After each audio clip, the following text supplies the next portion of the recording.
storyboard portfolio reviews today. Figured I'd start doing a few preparation for the fall. Try and help some people out if they're interested. I think things are slowly coming back and some things are in development, so I think there might be some job opportunities more so in the fall. And going into Lightbox is always a good time to showcase things that you've been improving on over the last year. Joy and Alex shared their links, the only two people that shared their links on my Instagram post. So I'm going to start with Joy. I briefly looked through both of them, but Joy linked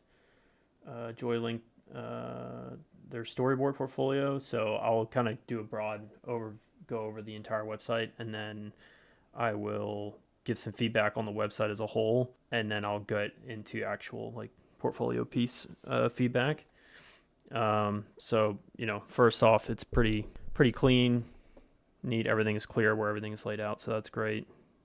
Banner thing is cool. So we've got different projects here. You can click through animatic, a little bit about the project. Okay, graduate film, very cool. You can click through it as well. And then this is probably the storyboards for it. Okay, so there's a lot there to go through, so that's cool. Animation, I think this is your finished stuff. Yeah, this is cool. A nice reel. Okay, so this is great. Backgrounds. So what I would suggest is so these are, okay, those are dated. So one thing, I would put your backgrounds with your animation, and I would just have so the reel is great. That's probably the first thing people are just going to scrub through. So that's nice. And then I would think I would maybe have something like this, what you've done here, and then have it you can click into the project, and from there you can see the video again, okay, that works. And then have a separate project page, so when you click on it, you can see everything that was done with it. So you would show your storyboards, you would show the background images, you would show your character designs, that kind of thing. That way you can just get rid of this other tab, so people don't have to go somewhere else. Similar to, I guess I don't have, I've gotten rid of that. I don't share kind of the behind the scenes stuff necessarily, but I would basically, you were to click on, a project, it would go to a separate page, and then just include everything you've done for that on a separate page. That way you don't have to do backgrounds. And then design. So this is graphic design stuff. So for animation and storyboard specific application, I would probably remove design from your website and just have that as a separate web page because you clearly do this professionally. So I would just have a separate design web page. I think that's kind of common feedback, is to make sure that everything is pretty clear what you're going after. People don't want to see that you do a million different things. They kind of just want to see one specific thing. So yeah, I would keep your animation page and then your storyboard page. And within your animation, you can have your reel and honestly, this is cool, but I would probably just have the reel start playing in replace to this. So make sure that it's sized properly to this aspect ratio. I guess you'll just have black on either side, but just have your reel just immediately start playing. So people don't have to do anything. And then when they scroll down, they can see the different projects. And I won't give any notes on animation because I've never done final animation stuff like that. So let's start with the storyboard stuff. I noticed I would go ahead and this is good.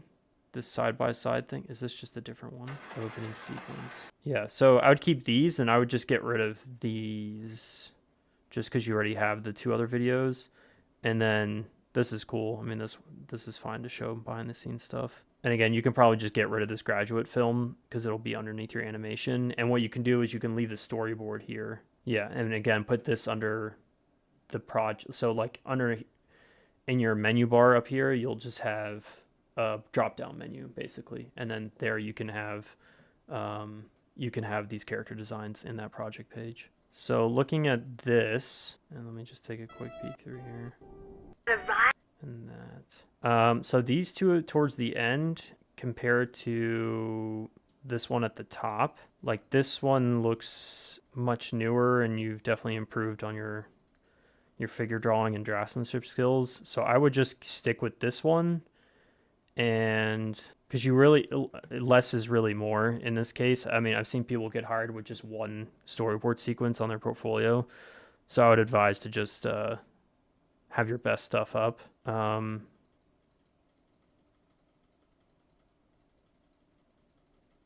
Probably same thing goes for this one. Like you could have this on your animation page because you did rigging and stuff like that, if I remember correctly.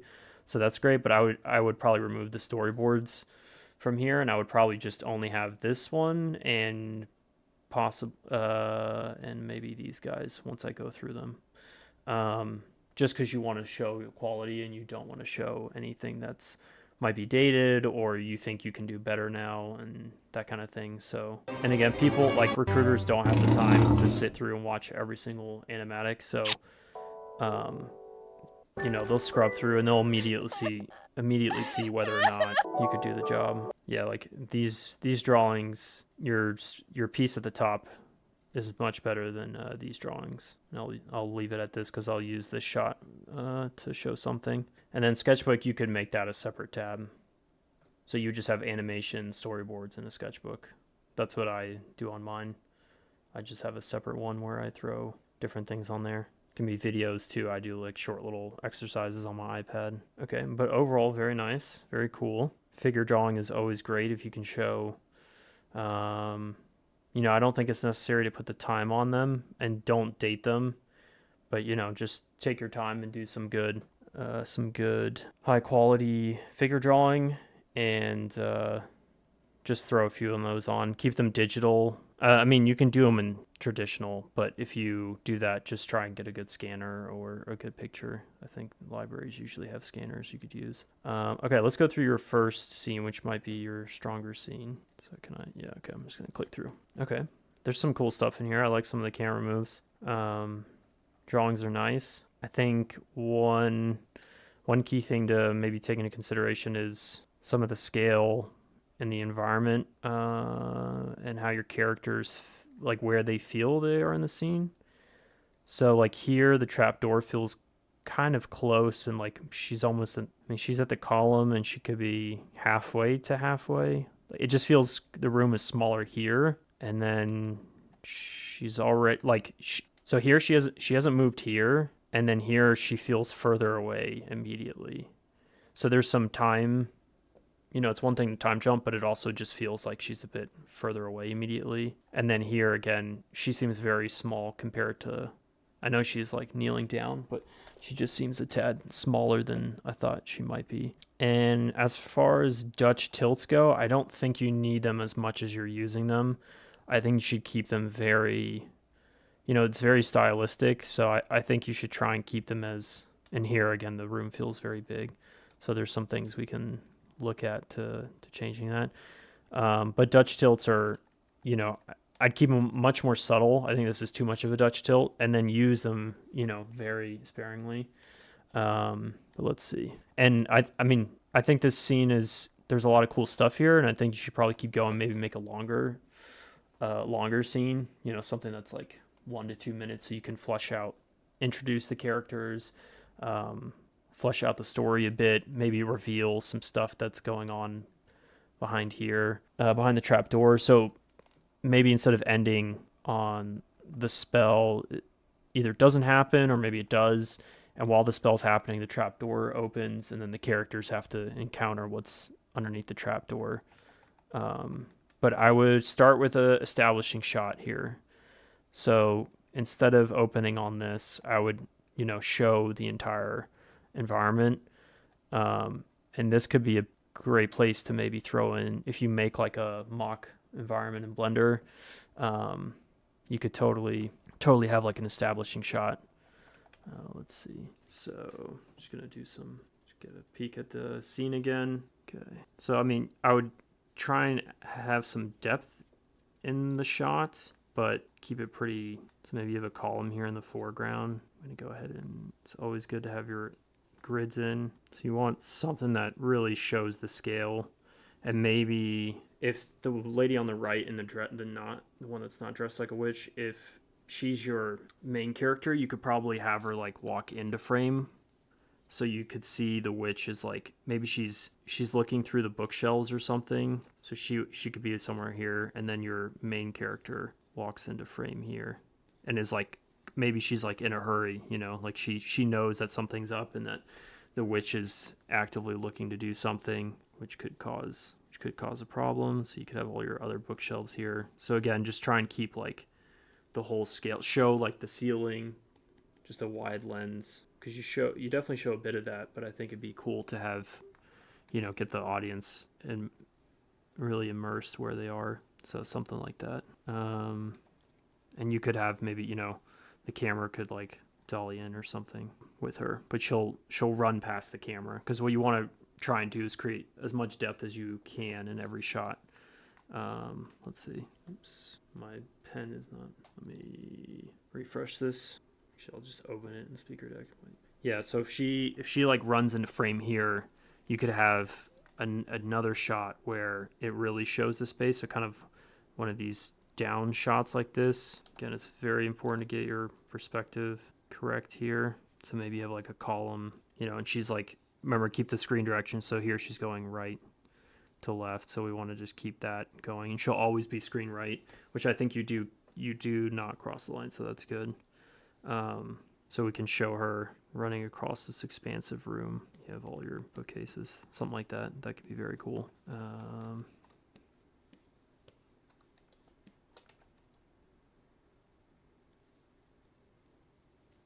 And then maybe you have her run up close to camera and she's looking up or towards. You don't have to. So I notice a lot of people like to do these low angle cameras, and it's, one of the things I learned at Lucasfilm is really trying to imagine yourself on set and trying to film animation like as if you were filming live action.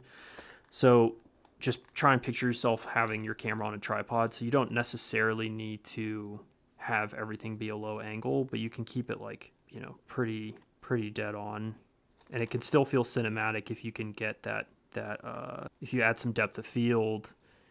She just, have her, she's running, have her hair moving. I mean, it's all like extra drawings, but it can really help sell the moment. If something like this, and maybe she runs towards camera and then stops, and you can show where she came from. Maybe she's framed in a doorway way in the background. Let's change that. Something like that. Okay. I'm really rushing these drawings. She calls out to the witch, and then you would cut to the reverse. Maybe I was thinking she could also be up on a ladder, so she could even be like up here, which could be cool. You can show like height dynamic. So maybe she does that. So if she does that, then she can look up. And then here we would have, you could either do over the shoulder or you could just do POV, but I'll just do this for that sake. So you have this kind of shot here. Maybe she's like throwing, it'd be kind of funny if she's throwing books off. Or if you want to keep it very serious, she just does it in not a comedic way, because you can definitely do that. And then if you have good perspective, then it makes everything a lot easier. There's a column, maybe another archway. She's framed in the archway, something like that. So I think you just need a few extra shots in the beginning to establish the scene, establish the characters, and maybe you can explain the witch's motive here. Then you're motivating a cut to her.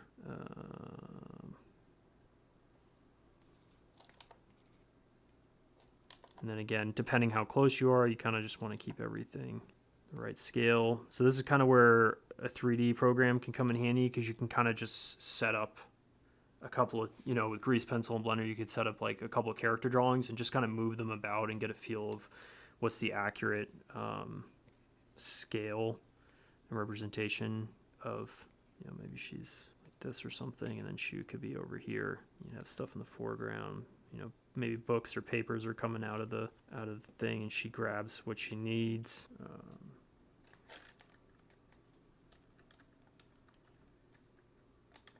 And then you can get to something like this, so that in the same shot she just starts going down, and then you can have her moving already in the background towards her. So then you could have like a wider shot. I'm trying to not maybe keep some depth, but you could have all the books on the ground here. So yeah, I think you just need like a few more shots to kind of set up this scene, and then the witch lady could be saying what she needs to be saying, that what she's trying to do, and then you get to a moment like this, and then you can reveal the trap door. And then again, like here, I wouldn't do a Dutch angle so much. Here, I think the way you have it angled, I'd kind of keep the same angle that you have it drawn on the floor here. So just if you want to punch in, just have it from her perspective, maybe just a little bit more down. Oh, what's up, Raj? Could do something like that, or that might not be as menacing. So you could even do it, so you really see, you could have even lower to the ground. It's kind of hard to draw, but you have something where this is exaggerated. You have the doors, like, the camera's basically on the ground, and you're just, the trap door is flinging up towards camera a little bit or something. Still give it that 3/4 angle that you had over here, like this. But then you can just have it, yeah. And then in the background, you could have, this is all blurred. But you could have bookshelves, column. Let's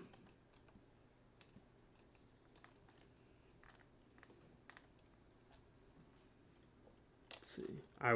After this shot, I would maybe do something that's like, this works. But I would maybe consider, maybe a wide shot. She's rushing over, and when you draw this, have her not saying that you need to go back and do the scene, but in the future, cutting on action is something that is a normal thing to do, which feels very smooth. So as she's have a pose or two where she's going down to her knees, and then you would cut to this shot here.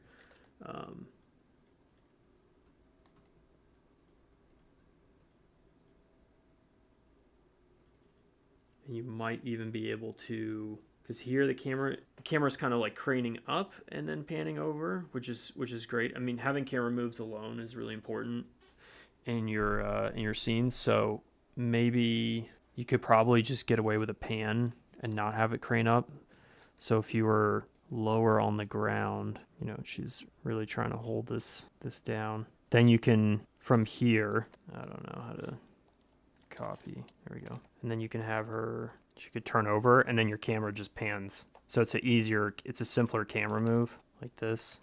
And you would then have the witch lady kneeling like this. And maybe you have some glow effect here.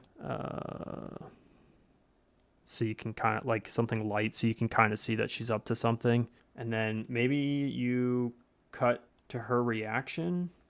So cut to this shot first. So she could get up in this shot here. Sorry, I keep pressing space over here.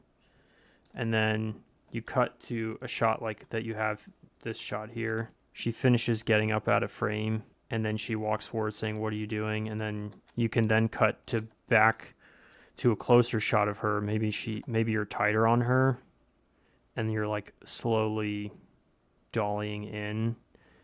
And this will feel like you're with this lady. Oh, Glinda. Yeah, so you're with Glinda. What are you doing? And then if you're dollying in, then it feels like you're, from her perspective, walking across the room back towards her. Maybe slightly down because she's standing up. And then you have this kind of shot. And then you can cut back to, I'd cut to something like this. Maybe a bit more 3/4. There we go again.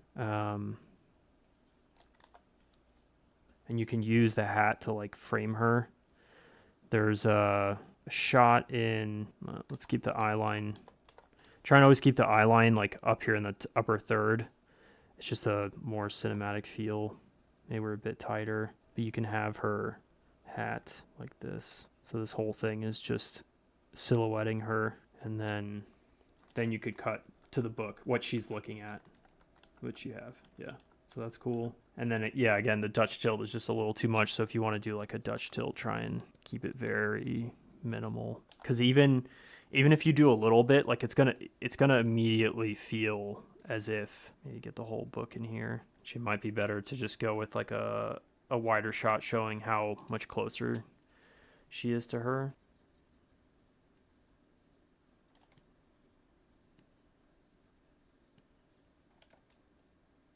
So maybe, or something like this. You have all the stuff coming off. She's walking towards her.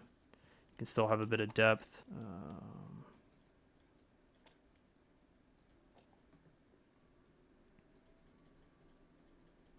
But I mean, all in all, I think you've got great drawings, good emotion.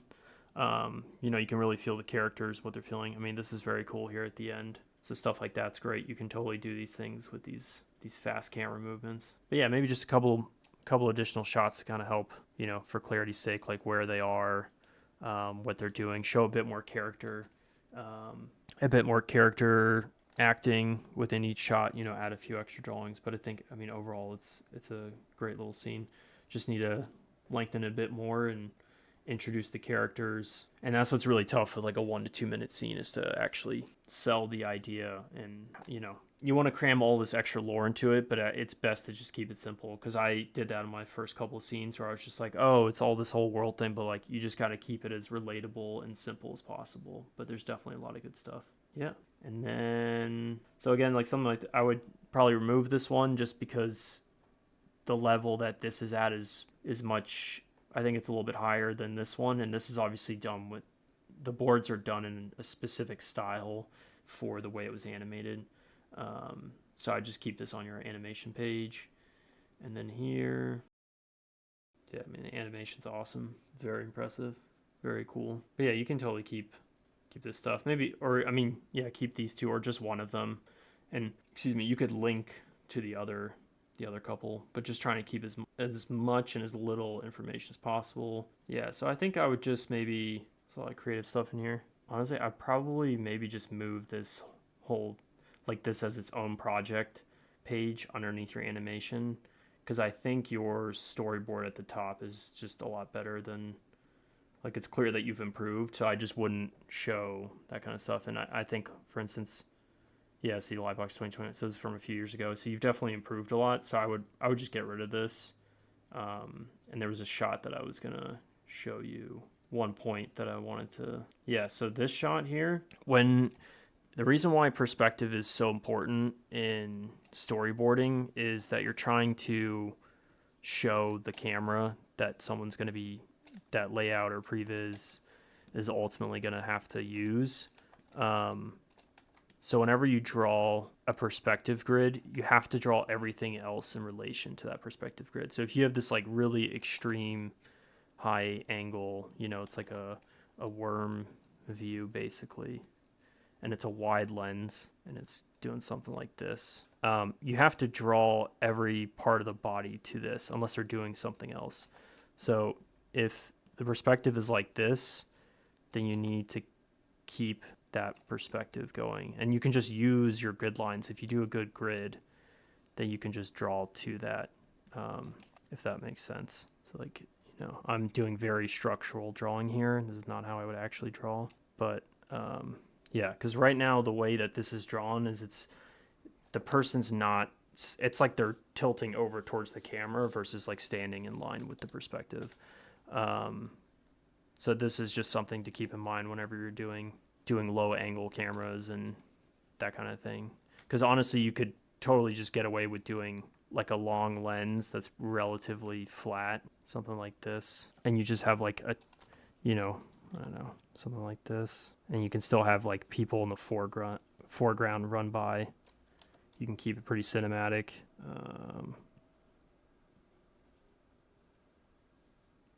Yeah, it still is. So you don't always need to try and do these like extreme angles, because it's just harder to draw. And honestly, like, remember, if you think about it, if you put yourself in that position to like film something while being basically on the ground, like it's not comfortable, and you're not going to do that the whole day. So yeah, you can still do something like this, and then and have people like running through the foreground. They're all blurred out and stuff. Yeah, you can create depth, and then you can also show like the environment. So I don't know, they're in the desert or something. It looks like an arid place, lots of rock formations. Yeah, so you can frame that way as well, because otherwise you'd be framing with the clouds, and that's not a reliable way to go. But yeah, I mean, overall, I think it's clear you've improved over the last couple of years, which is awesome to see. And I would just keep your best work, and you need a full sequence. So you definitely want something that is about, 2 minutes, 2 to 3 minutes. And if you can try and make an animatic out of it, that's a lot of fun.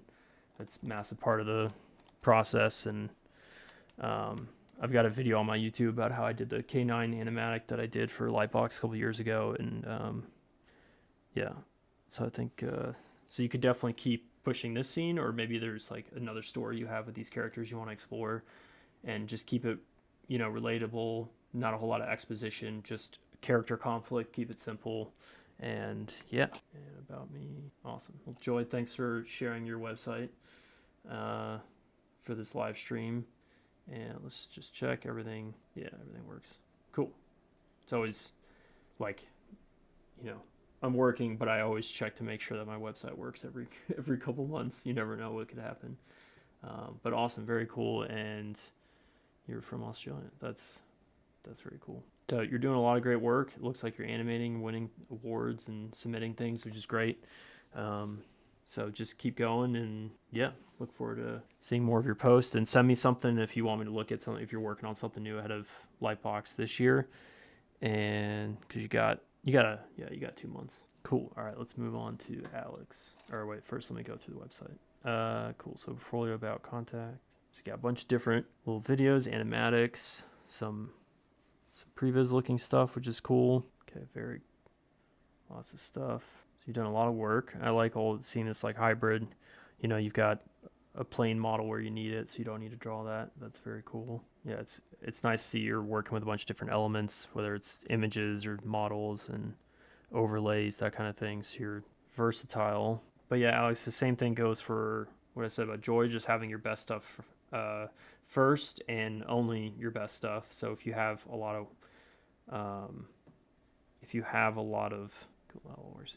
pieces, I would just pick 3 to 4 pieces that are very good, and maybe you can just merge all of these images like this into one slider deck, like gallery, kind of like you have up here. Just have them so they can either click it and play through them.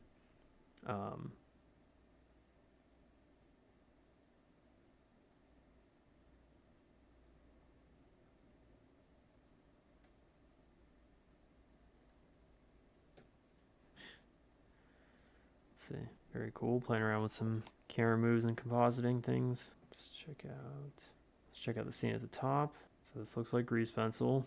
I like how you pixelated the drawings. That's funny. Very clever.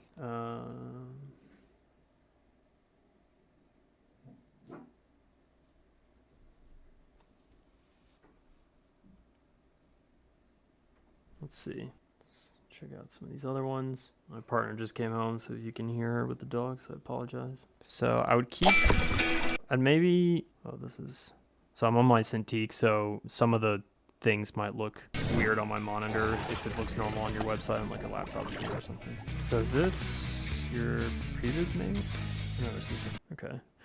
What I would do is for your professional work, I would separate it maybe. Just have a personal page and like a professional page, and then when you're applying to stuff, it's kind of tricky because you want them to look at everything.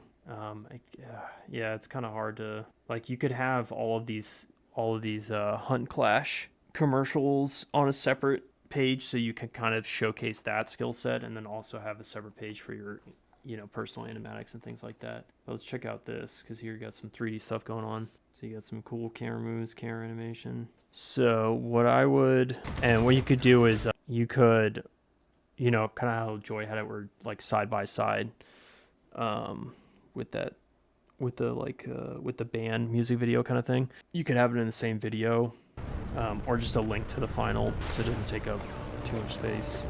But very cool. It's awesome. I've not played this game, but it came out very, very cool. You can see your shots are in here.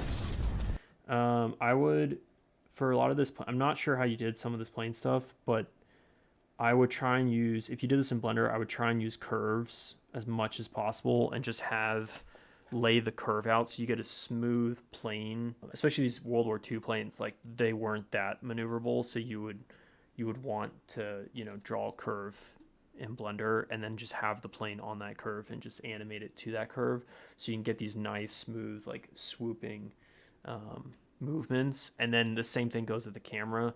You can parent the camera to the plane, so you can easily have it like, you could aim constrain it, or track with it, and it just will allow you, if the plane has a smooth movement, it'll allow you to shoot it more smoothly as well, because you can kind of feel there's like some jerking to it. But like that movement, that camera, like the camera's just moving incredibly fast. And then for all the backgrounds, I would try and stick with like not just a solid color, but actually something more like this, so you can see the depth and like the orientation of the planes, that kind of thing. But I mean, overall, it's very, very cool that you can do all of this stuff. But I can kind of do some drawings for this one because it's a bit more relatable to what a lot of other people do.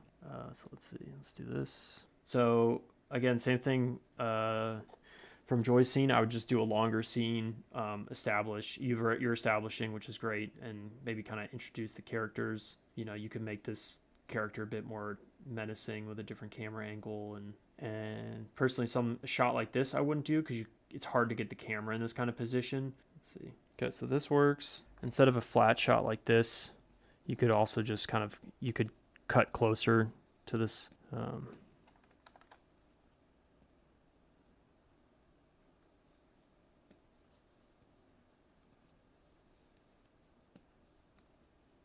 Just slight upshot, so they're definitely in control and they take up most of the frame.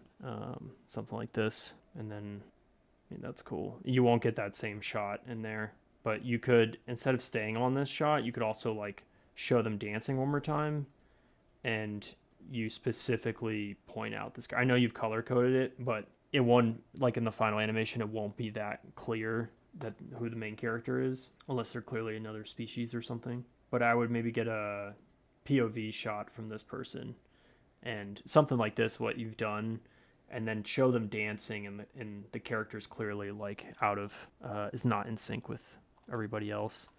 Maybe another like wide shot and someone in the foreground dancing, and you have your main character here dancing like this. Make sure that's all right. And maybe like the camera is, tracking or something, and you reveal there could be like people here in the foreground too. I would stay away from these high, like unless the camera can really do that in a room, because it kind of feels like it's a smaller room. So in this like wide shot, you could have people stop, and then maybe you cut back to the coach in a medium, again like menacing upshot.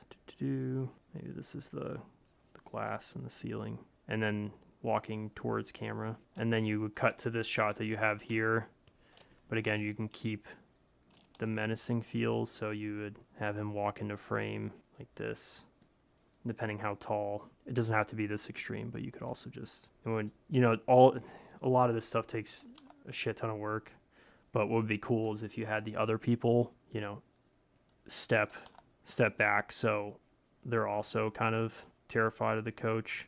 So they're like stepping out of frame in a way, which is really alienating this other character, that kind of thing. This is not totally right, but something like this. Oops, keep hitting Control, and I'll save it anyways.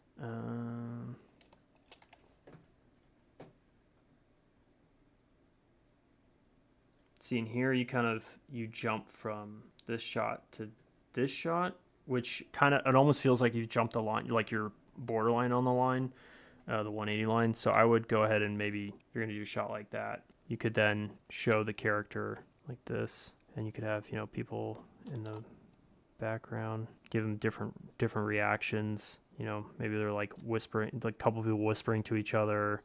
Other people are like also terrified, or maybe someone's like giggling because they know they're in trouble again, or the person's in trouble. Tilt on to practice, and then maybe cut back to a reverse shot, or it could be like over the shoulder, and you would see the person like acting or posing and saying their lines. Or a dialogue always takes a lot longer than you think, so you could maybe use a couple more shots to deliver it potentially, or show acting along with it. And here you could do a 3/4.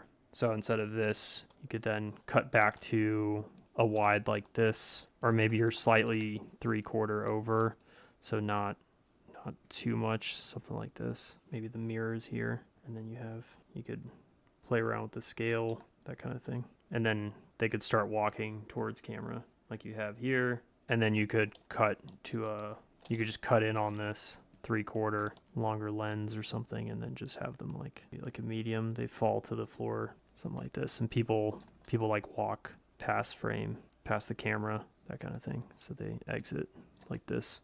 So just gets a bit more depth in the scene and keep that room established and stuff like that. And then, you could continue the story. They're just practicing or this person's practicing the whole night by themselves. And yeah, but very cool using Blender. Again, it's just super helpful to get those skills using a 3D camera, and presumably it's Blender. But okay, well, I think I'm going to wrap it there.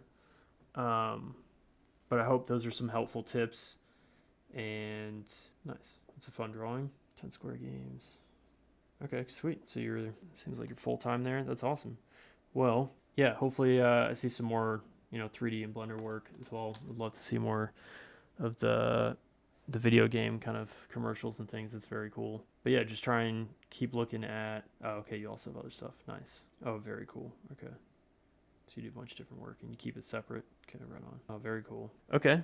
Well, yeah, I mean, anytime you want to do like a personal portfolio piece, definitely study some other projects like this dancing. I don't know, it could be, you could look at what's the Karate Kid show, the one on YouTube, I forgot the name of it, Cobra Kai, I think. You could look at that where people are training and practicing different dance yeah, Raj,